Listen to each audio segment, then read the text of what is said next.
Durante estos últimos años, sobre todo, he trabajado con grupos de jóvenes y de mayores en encuentros internos de 15 días, donde les damos una visión amplia y profunda sobre la Biblia, la teología, la moral, la política nacional e internacional, y donde hacemos oraciones y eucaristías muy profundas y participadas.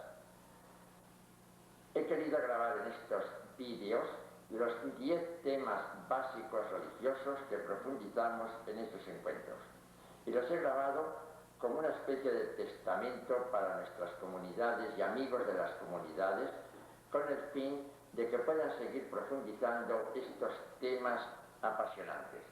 Los dedico con mucho amor a todos los EAs del mundo, tanto jóvenes como mayores, los que están ahora y los que van a venir después.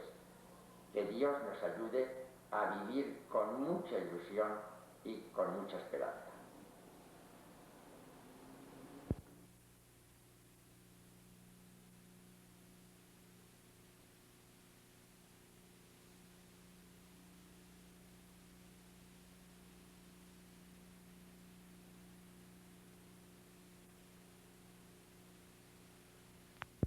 ¿Existe Dios, sí o no?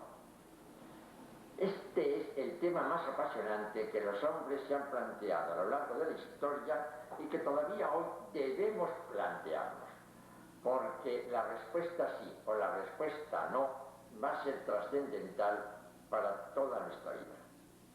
Cuando era joven recuerdo que una muchacha en Madrid que estudiaba filosofía se examinó con un profesor ilustre que se llamaba García Morente, agnóstico. Le examinó sobre Platón, era una joven brillantísima, y después le preguntó así como por casualidad, y le dijo: ¿tú realmente crees en Dios o no crees en Dios? Y la joven aquella le dijo con toda sencillez: profesor, sí creo en Dios. Y García Morente, con un poco de sorna cáustica, le dice: bah, Dios es una de tantas ideas inútiles como circulan por el mundo. Bien, este tema no lo podemos dejar ahí, sobre el tapete, sin darle respuesta. Una vez viajaba en un tren y entonces me encontré con un joven y hablamos de muchas cosas, y al final a bocajarro, en un estilo muy directo, como suelo acostumbrar, le dije: bueno, ¿y tú crees en Dios, sí o no? Y me dijo así, con toda tranquilidad, un poco sorprendido por lo directo de la pregunta. Me dice: bueno, lo tengo pendiente. Realmente decir esto sobre un tema de tanta actualidad, de tanta profundidad, de que tiene tantas consecuencias, en realidad es un poco de espíritu frívolo y superficial. No podemos dejar pendiente el tema de Dios. ¿Por qué? Porque estadísticamente hablando se ha comprobado que más del 80% de la población actual del mundo no se atreve a negar que Dios exista. No quiero decir que diga afirmativamente que existe, pero sí no se atreve a negar con pruebas en la mano y con certeza moral que Dios no existe. Ahora bien, si más del 80% de la humanidad no se atreve a negar que Dios existe, es pura frivolidad. Es decir, yo me desintereso, yo lo dejo pendiente. A mí me impresiona un Unamuno que no estaba seguro, lógicamente, de si Dios existía o no, pero toda su vida se lo estuvo planteando. Escribió un libro impresionante que se llamaba El sentimiento trágico de la vida, que era esto: es decir, yo no he resuelto todavía este tema que es tan vital para mí. Todos nuestros respetos para hombres así que buscan, aunque no lleguen a encontrar definitivamente la verdad. Pero para aquellos que pasan, que prescinden, que no quieren jugar la cuarta que tienen en sus manos, realmente no sé qué se puede decir de ellos. Que no son profundos, que no se toman la vida en serio, que le tienen miedo a los últimos porqués. Las consecuencias de que lleguemos a la conclusión afirmativa o negativa son increíbles. Si Dios existe, todo es apasionante, todo tiene un valor trascendental y no provisional. Si en cambio Dios no existe, como decía Sartre, la vida es una pasión insensata, una cerillita que se enciende y que dura brevísimos momentos transitorios. Pero el planteamiento que nos tenemos que hacer es absolutamente profundo y serio y sincero y crítico. No podemos simplemente autoconsolarnos, decir, me conviene que Dios exista, luego Dios existe. Esta no es manera de plantear con seriedad el tema. El tema es suficientemente profundo y trascendental para que tratemos de tocar fondo en la medida de nuestras posibilidades. Nos interesa saber si existe Dios de verdad, sí o no. No si nos conviene sí o no, que nos conviene es evidente. Una vida con Dios es mucha más segura, más trascendental, más absoluta que sin Dios. No es lo mismo ascender hacia el ser o descender hacia el no ser, hacia la nada. Pero nos interesa saber si de verdad existe sí o no. En este sentido, me gustaría ahora hablaros casi en plan de autoconfesión. Pero yo mismo he tenido que plantear el tema, me interesaba, no es un tema puramente académico, no lo he tenido que enseñar en la cátedra universitaria como la moral, que era mi materia competente, ¿no? Esto lo he compartido vitalmente, sobre todo con los amigos y las comunidades cristianas comprometidas EAS. Recuerdo que una vez, vamos a suponer, viajamos en un avión, la suposición, y entonces yo viajo a América y mi compañero de repente me dice, no, es que este avión no va a América, va a Japón, va a Tokio.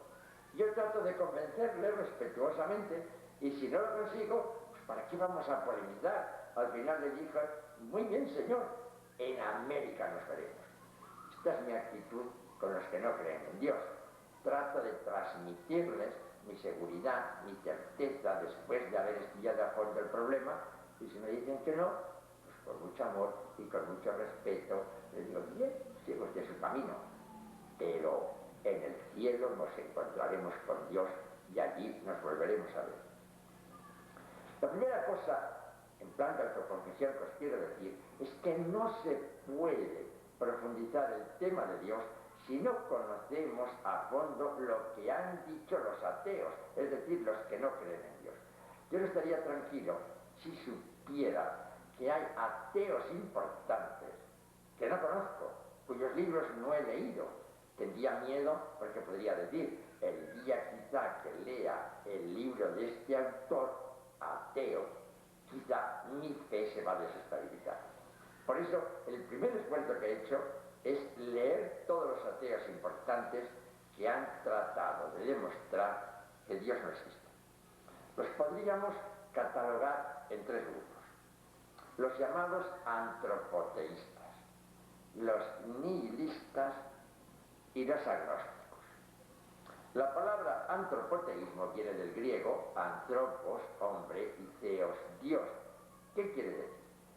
Este grupo piensa que el hombre se ha proyectado en un Dios que no existía.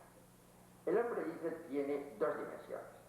Está el hombre malo, el hombre pecador, el hombre que hace daño a los demás, que se hace daño a sí mismo, es decir, el hombre miserable. Pero después está también el hombre bueno, que tiene ideales, que sueña con las estrellas, que tiene aspiraciones. Ahora bien, dice, la religión lo que ha hecho es dividir al hombre, dejarle al hombre solo sus miserias, sus pecados, subrayándolas para que tenga necesidad de la vivencia religiosa, ya proyectado en un ser personal extrínseco al hombre que en realidad no existe, todo lo bueno del hombre, todos sus sueños y todas sus utopías. El primero que inicia esta interpretación es Feuerbach, un discípulo de Hegel que pertenece a lo que se llama la izquierda hegeliana.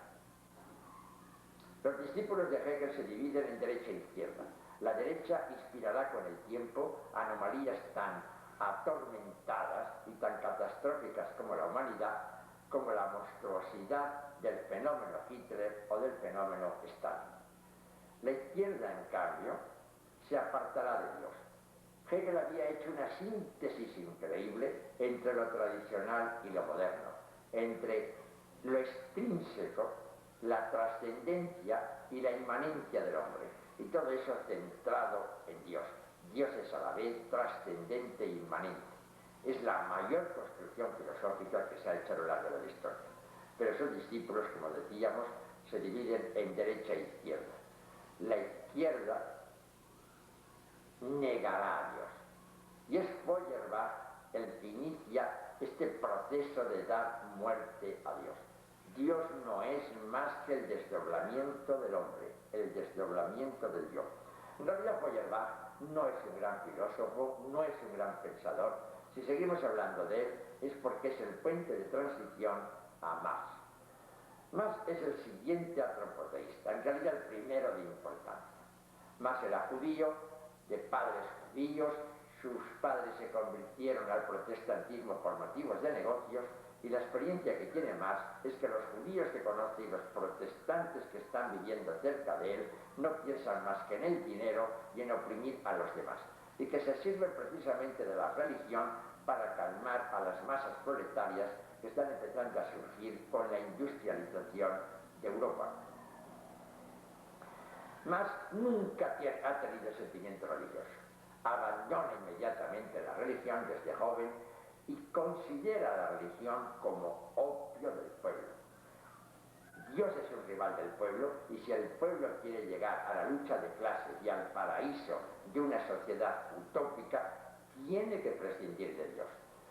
Todo marxista, en el fondo, es ateo.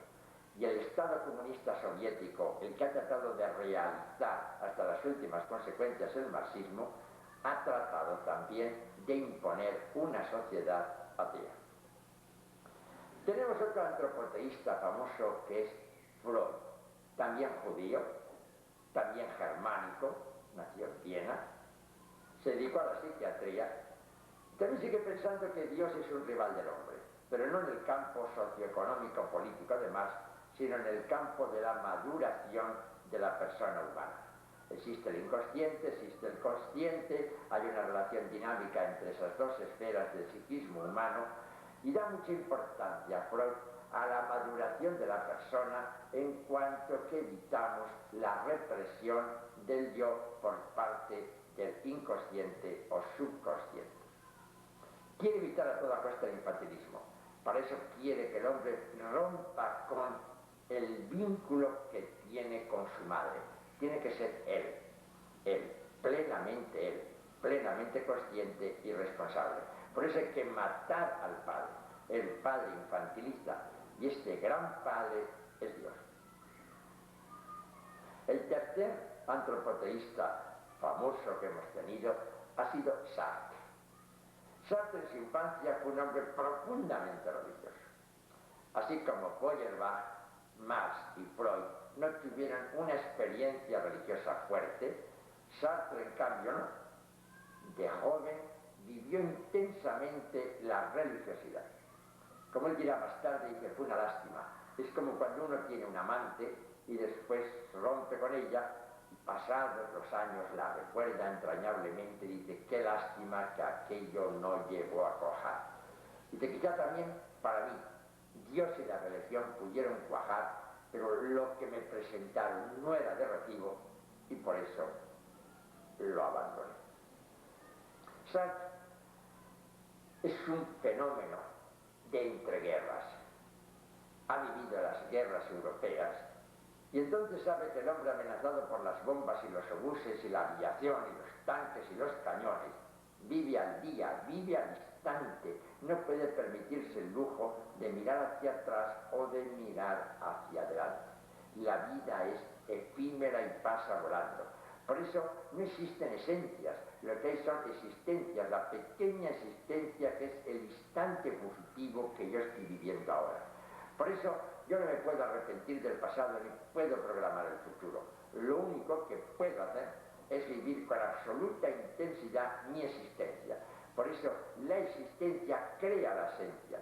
Yo me creo mis propios valores, no hay valores permanentes. En este sentido absolutamente relativista no hay sitio para Dios. Dios es el ayer, el hoy y el mañana. Es verdad que el existencialismo tiene una visión pequeña, una visión transitoria, y por eso, pasado el momento álgido de las guerras, se ha ido diluyendo y gaseosificando. El más importante de los antropoteístas de verdad es Nietzsche. Nietzsche es un gran filósofo, tremendo filósofo. Es el que más daño puede hacer a un joven en el sentido religioso. Nietzsche tiene dos etapas, el Nietzsche joven y el Nietzsche viejo. El Nietzsche joven es antropoteísta. Sigue la misma línea de Feuerbach. Dios no existe, lo hemos proyectado fuera, es lo mejor del hombre. El hombre por eso tiene que recuperar lo divino que ha sacado hacia afuera, tiene que traerlo adentro y entonces tiene que divinizarse. Este es el superhombre, el Übermensch. El superhombre debe ser el león de la selva. Está más allá del bien y del mal. Puede hacer absolutamente lo que le dé la realísima gana. En cambio, el hombre que no ha recuperado ese aspecto divino que la religión ha proyectado fuera, se convierte en un animal de carga, en un dromedario. Está hecho para llevar cargas que le imponen los hombres, y él mismo se autocarga, es decir, está jorobado en el sentido biológico y en el sentido psicológico y moral de la palabra. ¿Qué es lo que tenemos que hacer? Convertirnos en leones de la selva, recuperar nuestra libertad, vivir a nuestro antojo. Naturalmente, esto es viable. Dostoyevsky hizo una crítica descarnada del superhombre en su preciosa obra Crimen y Castigo. Pinta a un hombre que quiere ser superhombre, que comete un crimen, naturalmente lo agarra la justicia, lo condenan a ser deportado en Siberia. Y allí se da cuenta que no es un superhombre, que es un pobre hombre. Y así queda derrotada la afirmación drástica del Nietzsche joven. Nietzsche joven se dio cuenta que aquello era inviable, que es cierto que habíamos matado a Dios. Heine hará una poesía dramática que se llama El viático de Dios. Dice, Dios es el viejo Yahvé del desierto del Sinaí. Se modernizó, se helenizó, se romanizó, se adaptó al Renacimiento, quiere ahora también modernizarse en nuestra época, pero no lo consigue. Ya está viejo, está chocho, está moribundo. Ya se oye la campanilla del acólito que viene trayendo el viático a Dios. Dios se muere, Dios ha muerto. Y bien, Nietzsche se da cuenta que Dios ha muerto, pero no es ingenuo como es Feuerbach o Marx o Freud, que piensan, ha muerto Dios, viva el hombre ya es la maravilla, el hombre es divino, y por eso son ingenuos. Y Marx habla del paraíso soviético sin clases, que no ha llegado en Rusia ni llegará nunca. Y Freud habla del hombre súper maduro que no existirá nunca. Y Sartre habla del hombre que se puede crear sus propios valores, cuando en realidad es que el hombre encerrado en sí mismo lo que pierde es seguridad y cae en el relativismo, cae en la depresión y cae en el desencanto. Nietzsche, que es el más profundo de todos, el más filósofo de todos, se da cuenta de esto y llega a la conclusión de que sí ha muerto Dios, pero que al morir Dios también ha muerto el hombre. No hay nada. El Nietzsche viejo es el fundador del nihilismo. No hay sitio para el antropoteísmo. Si Dios no existe, el hombre tampoco. Es un asco metafísico, es la nada metafísica, es nada de nada. Y por eso anunciará Nietzsche grandes cataclismos que lo van a arrasar todo. Anuncia y presagia las grandes guerras mundiales en las que probablemente no quedaría títere con cabeza. Y bien, a nivel personal, después de pelearse con Wagner, con todos sus amigos, cae casi en la locura, al borde de la pérdida del conocimiento, y propone entonces las grandes catástrofes a nivel mundial y a nivel personal el suicidio. Dice, ya que ha muerto Dios, también tiene que morir el hombre, y el hombre lo único que puede hacer es morir él, libremente, espontáneamente, haciendo suya la muerte y se suicida. Y por fin viene el agnosticismo. En realidad el antropoteísmo ya prácticamente no existe. Feuerbach, como dijimos, era un mal filósofo. Marx y Freud fueron grandes pensadores en su campo, más en el terreno socioeconómico político, ya teniendo una enorme influencia en todo este siglo, y también Freud en el terreno más bien de la psiquiatría y de la madurez de la persona humana. Pero como filósofos eran más bien flojos, más bien superficiales. Evidentemente que había gente creyente para la cual la religión es opio del pueblo. Evidentemente que hay gente que es infantil, indiscutible, pero el que haya gente que considera la religión opio o que haya gente infantil a nivel religioso no resuelve nada el tema de si Dios existe o no existe. Como el que haya gente que no es madura del matrimonio no quiere decir nada de si merece la pena casarse o no merece la pena casarse. El que haya malos creyentes no cuestiona nada la existencia de Dios. Como también el que haya buenos creyentes no nos sirve para decidir si Dios existe o no. La existencia de Dios está más allá de la praxis religiosa, buena o mala, de los hombres. Nietzsche, en cambio, es mucho más radical en su segunda etapa, es mucho más profundo, pero llega a negarlo todo. Lo que anuncia es el suicidio de la humanidad.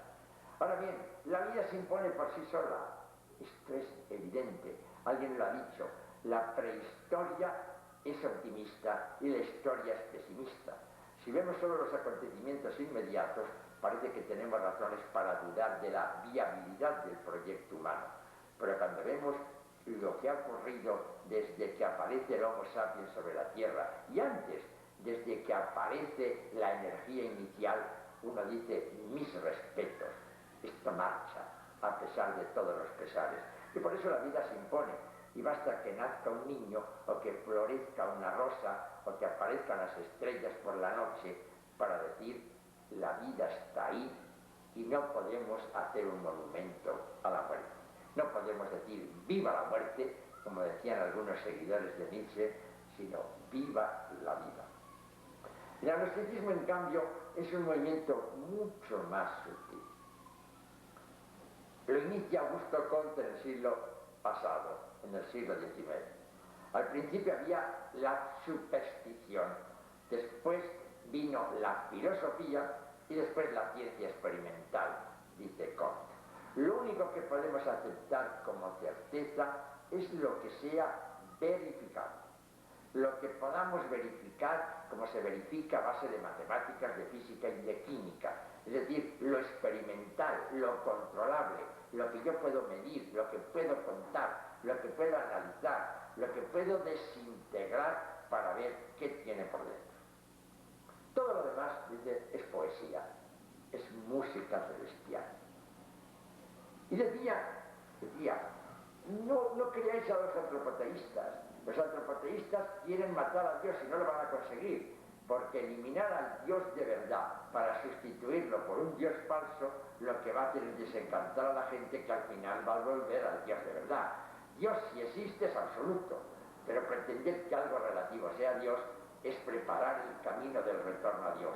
Por eso algunos decían, después del gran fracaso de los antropoteístas, nunca Dios ha estado más a la vista que en este momento. Hagamos otra cosa, decía Comte, gaseosifiquemos el fenómeno religioso. No digamos que el hombre es Dios, el hombre es lo que es, y el mundo es lo que es, una realidad absolutamente relativa. ¿Y Dios qué? No sabemos nada. Somos relativos y desde lo relativo no podemos juzgar al absoluto. Ni idea. Es un punto de interrogación. Paso de Dios. Paso de Dios porque yo vivo inmerso en lo relativo y desde aquí no puedo abrir las ventanas a un horizonte absoluto. Y así poco a poco se irá desintegrando la religión. No la tendremos que atacar. Ella misma se va a desintegrar desde dentro. Y hasta cierto punto ha sido verdad. Hemos ido perdiendo fe en la religión. Y hemos dicho, la ciencia no tiene nada que ver con la religión, y la ética no tiene nada que ver con la religión, y la política no tiene nada que ver con la religión. Y al final hemos llegado a decir, hay una teología de la muerte de Dios. Se ha gastado la palabra Dios. Dejemos de hablar de Dios. Y entonces casi desde dentro se ha ido consumiendo, se ha ido agotando, ha ido perdiendo vigencia. En el siglo actual, Wittgenstein en Viena y el Círculo de Viena y después la Escuela de Londres han revivido este positivismo agnóstico de Kant con lo que se ha llamado el neopositivismo. Y hoy es lo que impregna la sociedad moderna. No se ataca a Dios, no se ataca. Dios, pues no, está más allá de nuestro horizonte. Prescindo de Dios, paso de Dios, vivo mi vida, vivo el entorno, vivo los años que tengo de existencia y nada más.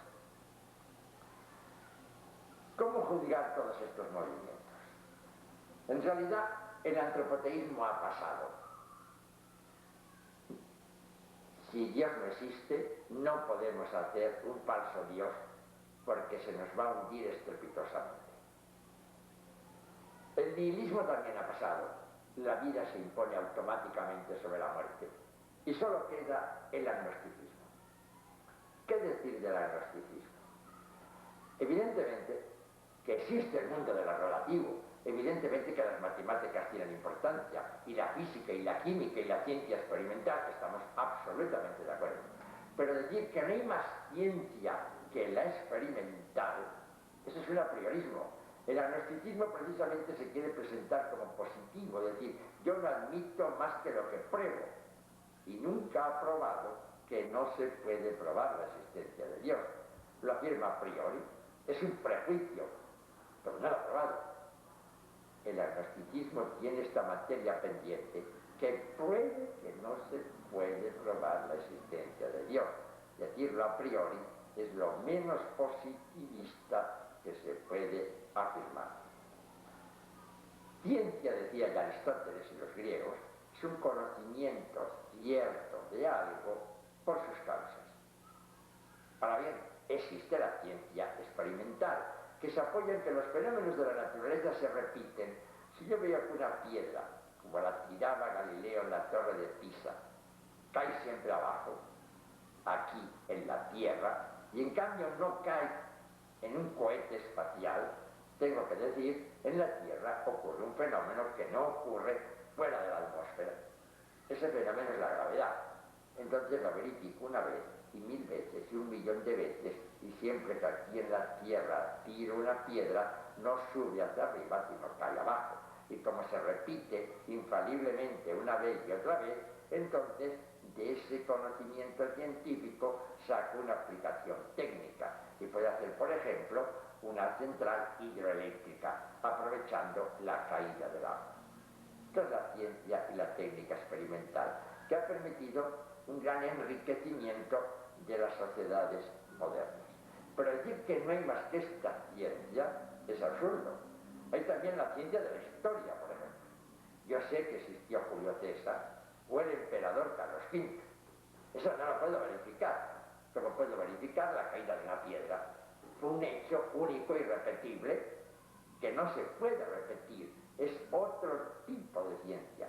Pero a partir de los testigos oculares que vieron a Julio César y a Carlos V, y de los testimonios transcribidos después, transcritos a través de la historia, evidentemente, yo sé, con ciencia cierta, que Julio César y Carlos V han existido.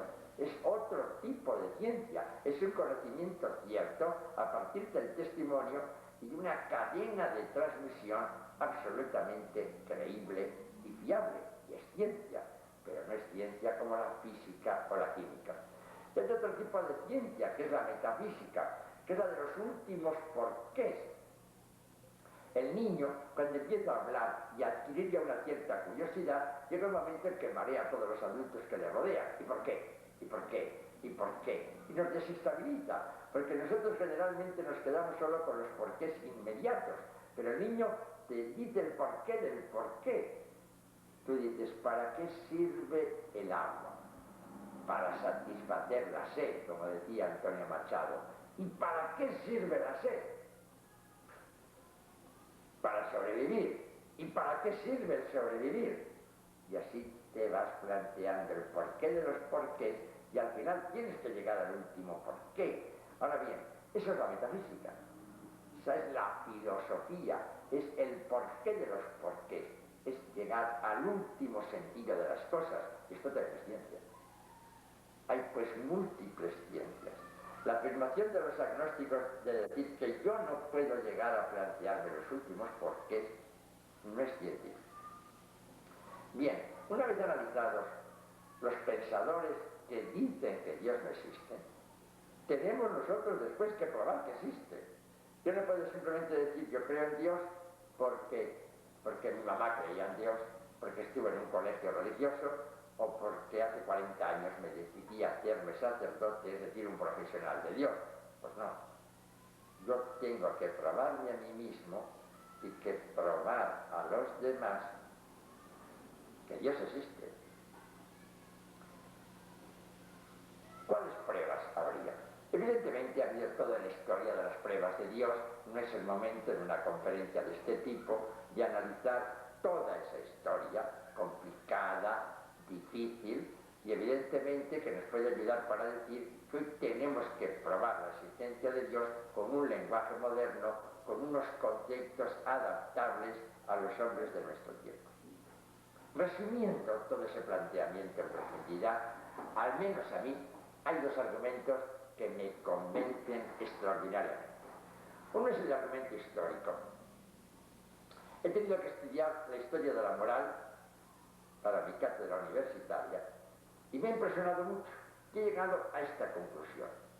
Estudiando los fenómenos humanos desde los pueblos primitivos hasta ahora, tenemos que distinguir lo que se ha manifestado siempre en todas.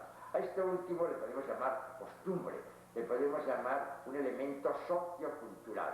Lo otro, en cambio, lo permanente, lo que trasciende el tiempo y el espacio, lo que se manifiesta siempre y en todos los pueblos, esto no es sociocultural, esto no es una moda, esto no es una costumbre, esto es verdad. Y hay que tener un enorme respeto por la verdad. Por ejemplo, el que los hombres y las mujeres se encuentran y se enamoran, esto es un fenómeno permanente en la historia de la humanidad. Puede cambiar la manera de expresarse el amor. Recuerdo que en un programa de televisión había una competición para ver quién respondía más a prisa a preguntas difíciles y demás, y de repente a un joven le preguntaron: declare usted su amor a una chica en el siglo XIX, en el siglo XX o en el siglo XXI. Y estuvo rapidísimo y brillantísimo el muchacho. En el siglo XIX dice: señorita, a sus pies, beso su blanca mano.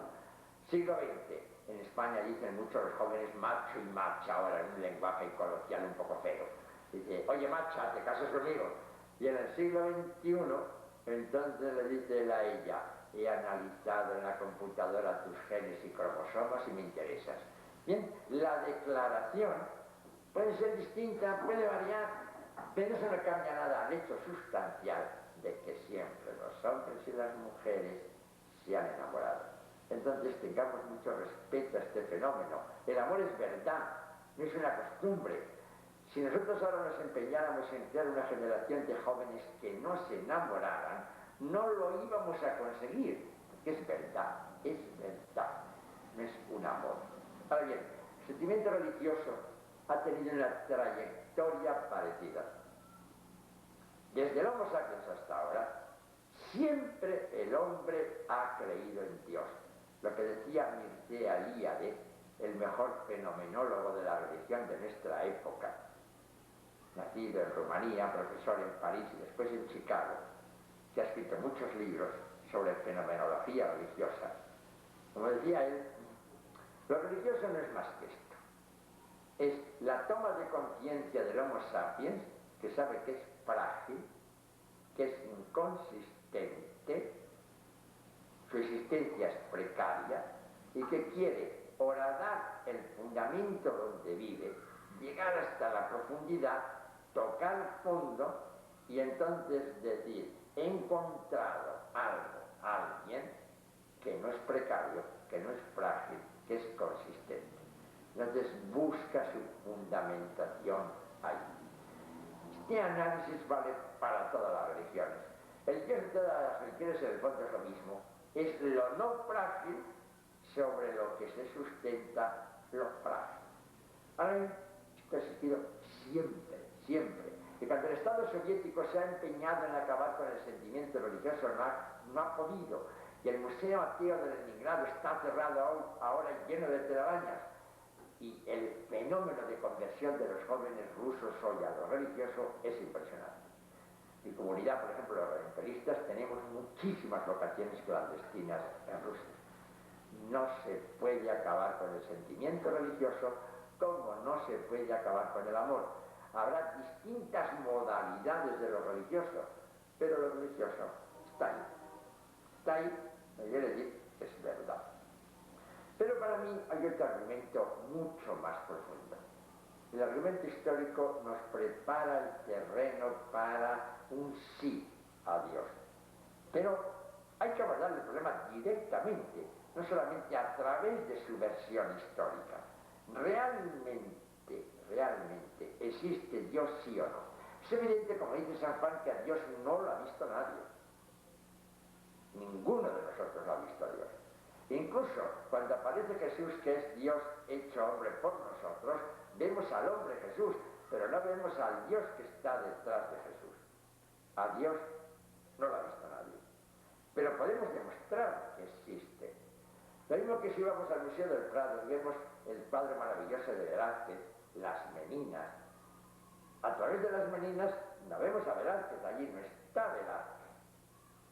Pero sin embargo, yo descubro que tiene que haber alguien que ha pintado las Meninas. Y a través de las Meninas puedo descubrir ciertos rasgos de la personalidad de Velázquez. Así nos pasa con Dios. Así nos pasa con Dios. ¿Cómo se hace este salto? No hay que hacerlo de una manera crítica. De una manera crítica a la manera antigua. Es decir, la crítica la inventan los griegos, pero todavía es una crítica superficial, es una crítica objetivista. No llega hasta la raíz última del cuestionamiento. Esto aparecerá en el siglo XVII con Descartes. Escribió un libro precioso desde el punto de vista metodológico que se llama El discurso del método. Con él se inicia lo que se llama el movimiento de la sospecha. Hay que sospechar hasta el final para llegar a una crítica que no sea ingenua, a una crítica que sea profunda. Dice, sospechemos de todo. Dudemos que Dios existe, que quizá no existe. Quizá no existe el mundo, vamos a dudar también de él. Quizá no existen los otros que están ahí delante de mí, aunque los vea, aunque los toque, quizá son fantasmas. Dice, más todavía, voy a dudar de mí mismo, quizá no existo yo. Pero dice, al llegar ese momento que es imposible, si dudo, existo. Si pienso, existo. Luego yo existo. Ha hecho una crítica pues descarnada de la realidad. Lo que le pasa es que se ha metido así en el hoyo y no sabe salir. Descartes no sale del hoyo. Y todo el problema después de Descartes, Kant y Hegel y toda la modernidad, será ver cómo salimos del hoyo sin renunciar al espíritu crítico radical, a la sospecha hasta el fondo. Zubiri es un gran filósofo español de este siglo, quizá el mayor filósofo del mundo en este momento. Acaba de morir y se ha escrito un libro póstumo preparado por Ignacio Yacuría, que es una maravilla. Se llama El hombre y Dios. Esa Y que hay en medio del hombre y Dios es trascendental. Se inspira en parte en Rahner y en otros pensadores de nuestra época, pero le da una dimensión verdaderamente original y profunda a su planteamiento. En el fondo, Zubiri nos viene a decir esto. Yo no puedo afirmar que existe el hombre sin que automáticamente tengo que poner esa Y, pronunciar el hombre y Dios sin respirar. El hombre y Dios es una sola realidad. Y sigue el pensamiento cartesiano. Vamos a dudar si Dios existe, sí o no. Vamos a dudar si existe el mundo, sí o no. Vamos a dudar si existen los hombres, sí o no. Voy a dudar yo si existo, sí o no. Dice, no, yo no puedo dudar porque pienso. Ahora bien, dice Zubiri, pienso, luego existo, dudo, luego existo. Pero al mismo tiempo que digo luego existo, y esto no es una demostración, va implícito en decir existo, en decir pienso, no es algo añadido. Pienso, luego existo, es evidente, no puedo pensar si no existo. Entonces nos pasa lo mismo con Dios.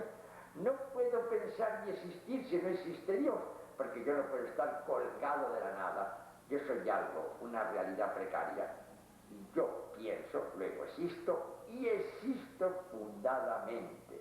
No puedo pensar y existir colgado del aire o colgado de la nada. Esta es la afirmación increíble de Zubiri. Si existo, existe Dios. Si hay hombres, hay Dios. Si existe el algo, existe el todo. El tercer aspecto que quisiera profundizar con vosotros es la coherencia ante esta búsqueda que hemos hecho. Si yo he llegado a la conclusión de que no existe Dios, como Nietzsche, entonces es evidente que tengo que vivir aquí, tengo que hacer un arreglo con mi existencia, tengo que trabajar y tengo que amar y tengo que dormir y tengo que darme a los demás y tengo que vivir y convivir. Pero no me puedo tomar absolutamente en serio nada. No me puedo tomar en serio. He habido ateos increíbles que han luchado por la libertad, por la justicia, por la dignidad de la persona humana, que han amado, que han tratado de vivir lo mejor posible. Pero absolutamente no se puede tomar la vida en serio, porque el único absoluto es Dios. Y si han dicho que no existe Dios, no existe el absoluto. Y no pueden meter de contrabando el absoluto en su existencia. El ateo, que trata de absolutizar la existencia, como lo intentó Marx o Freud, no, están estafándonos. Y se están estafándose. Tienen que aceptar, mirando cara a cara a la nada, que el mundo es precario y que será engullido por la nada. En cambio, el creyente tiene que ser coherente, no puede presentar una caricatura de Dios, como decía Juan 23. Muchos de los ateos han dejado de creer, no por pruebas positivas e intrínsecas, sino porque el Dios que les hemos presentado no era un Dios de recibo, era un Dios infantil, un Dios inmaduro, un Dios injusto, un Dios juez, un Dios que fiscaliza, un Dios que no quiere la felicidad de los hombres, un Dios que no ama, un Dios mágico que nos saca las castañas del fuego. Ese Dios no sirve, ese Dios es caricatura. Tenemos que presentar un Dios de verdad. Y lo tenemos que presentar con nuestros hechos. Es decir, si existe lo absoluto para nosotros, tenemos que absolutizar nuestra vida. Tenemos que tomarnos absolutamente en serio la lucha por la libertad, la lucha por la justicia. Tenemos que amar a fondo perdido. Tenemos que vivir. Tenemos que ser con mayúscula y no ser con minúscula, como quería Sartre. Y todo esto lo tenemos que hacer con una gran seguridad, pero llena de respeto y de amor. Recuerdo que cuando estudiaba en Lovaina, iba los fines de semana a Lieja, a la zona del carbón, para trabajar con los mineros. Y como no tenía dinero, hacía autostop. Salí un día a la carretera, se detuvo un cochazo, un Mercedes impresionante, en el que iban 4 chicos, estudiantes de Bruselas. Me invitaron a subir, y entonces al ver la crucecita que llevaba en la solapa me dijeron: ¿eres cura? Pues sí. Y me quisieron tomar el pelo. Eran agnósticos y vieron la ocasión, quizá la primera vez que veían un cura en su vida así cara a cara, y me quisieron, no sé, poner un poco en ridículo. Y me dijeron: oye, pues nosotros vamos a ver allí a unas chicas que son un bombón, nos han invitado a una fiesta, ¿por qué no te vienes con nosotros? Les dirás gracias, así, con mucha paciencia. Y dije: pues lo siento mucho, pero me es imposible, porque tengo que ir con los mineros y no tengo tiempo. Y uno me dice: ¿qué se te ha perdido entre los mineros? Pues le dije: se me ha perdido a Dios. Y saltó otro, así riéndose: ¿y cómo? Un universitario como tú todavía cree en el siglo XX que existe Dios. Entonces le respondí, pues sí, sí creo. Y evidentemente que en este viaje tan rápido no os voy a poder demostrar que Dios existe, pero sí os voy a demostrar que mi vida con Dios es muchísimo más interesante que la vuestra sin Dios. Vamos a ver cómo va a pasar nuestro fin de semana. Entonces vais a ir, vais a tener la fiesta, volveréis mañana domingo por la tarde a Bruselas, llegaréis a vuestra casa, tiraréis la ropa, los zapatos, tendréis el efecto de la resaca y en el fondo estaréis aburridos y vacíos. Yo pues trabajaré con los mineros, tendré quizá que dormir en un banco de la estación, del ferrocarril, porque no tengo dinero, quizá me pasaré el fin de semana sin comer, y cuando llegue a Lovaina, a mi comunidad, haré un rato de oración después de tomar unas tortas o cualquier cosa, y entonces le hablaré a Dios de los mineros y de 4 jovencitos universitarios de Bruselas que me parecieron bastante frívolos y bastante superficiales. Y viendo a los 15 días recibí una tarjeta de Bruselas a la facultad, ponían nada más mi nombre, cura español y Lovaina, y entonces me invitaron a una reunión con ellos. Y cada 15 días me reunía con el grupo. Y entonces yo les decía que claro que para encontrar a Dios hay que estudiar y teníamos que estudiar y teníamos que analizar a los ateos y teníamos que probar la existencia de Dios, pero que después teníamos que zambullirnos en la vida de Dios. Les decía lo mismo que no se puede aprender solo a nadar por enciclopedia. Y está muy bien leer artículos sobre la historia de la natación y los modelos de natación y las formas de natación, pero después hay que meterse en la alberca o en el mar, en la piscina, y decir, bueno, pues a la razón. Y así aprenderé, zambulléndome en el agua, buceando en el agua. Decía, lo mismo pasa con Dios. Si nada más hablamos de Dios y no hablamos con Él, no podremos tener experiencia de Dios. Y entonces inventaron una oración preciosa, le llamaban oración hipotética. Decía así, Señor, si existes, y nos encantaría que existieras, como dice Antonio, ayúdanos a encontrarnos. Y lo encontraron. Después de año y pico, descubrieron que Dios existía, su vida cambió y empezaron a tomarse absolutamente en serio todas las cosas.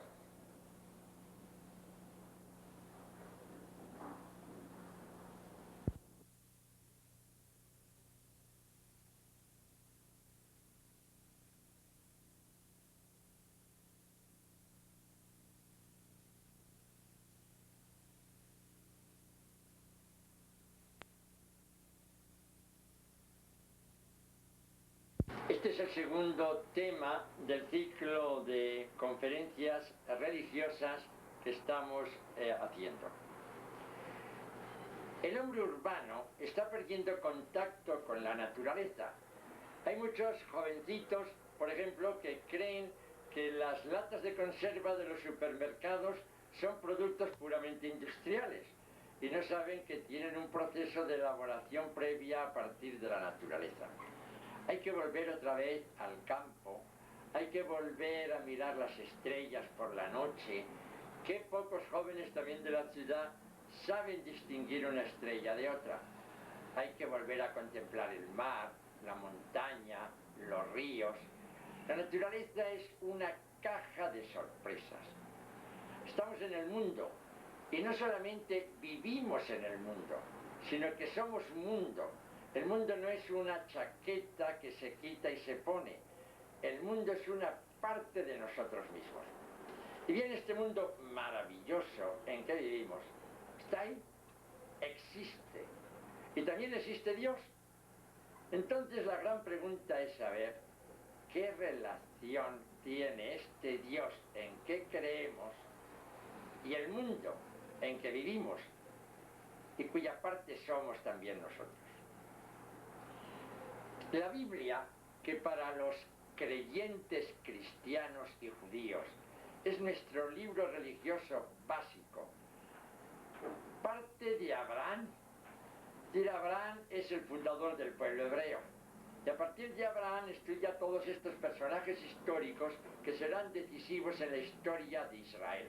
Abraham, Isaac, Jacob, José, Moisés, Josué, Saúl, David, Salomón y así hasta Cristo. Pero ellos que eran analfabetos, cuando empieza a hablarse del pueblo de Dios, por eso una memoria de elefantes.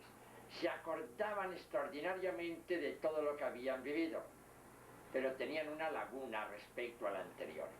¿Y cómo empezó el mundo? ¿Y cómo empezó la humanidad? Y para eso, para llenar esa laguna, se escriben los 11 primeros capítulos del Génesis. Es una especie de reflexión popular. Lo podríamos llamar mito. La reflexión de aquellos pueblos primitivos que dicen, somos precarios, somos frágiles, vamos a ver qué hay detrás de nosotros, y se encuentran con Dios. Y dicen, ese Dios que no es frágil, que ha existido siempre, es el que ha creado el mundo. El Génesis, pues, es el aprovechamiento de toda esta reflexión popular de siglos y siglos, expuesta a la luz del Dios Yahvé que ha creado al mundo y que actúa sobre el mundo. Bien, pero este Génesis, este relato popular, no hay que tomarlo al pie de la letra. Es verdadero, es real, pero se expresa en forma metafórica. Por ejemplo, se dice, y 6 días Dios trabajó y un día descansó. Y cada día miraba al mundo y decía, qué bonito, qué maravilloso. Era como un control de calidad extraordinario. Pero eso es una metáfora. Una metáfora porque los hebreos acababan de inventar la semana obrera, 6 días de trabajo y 1 de fiesta. ¿Por qué este invento es tan importante? Porque hasta entonces todas las fiestas se relacionaban con procesos biológicos. Nacer, mayoría de edad, casarse, morirse, la cosecha. Y en cambio ahora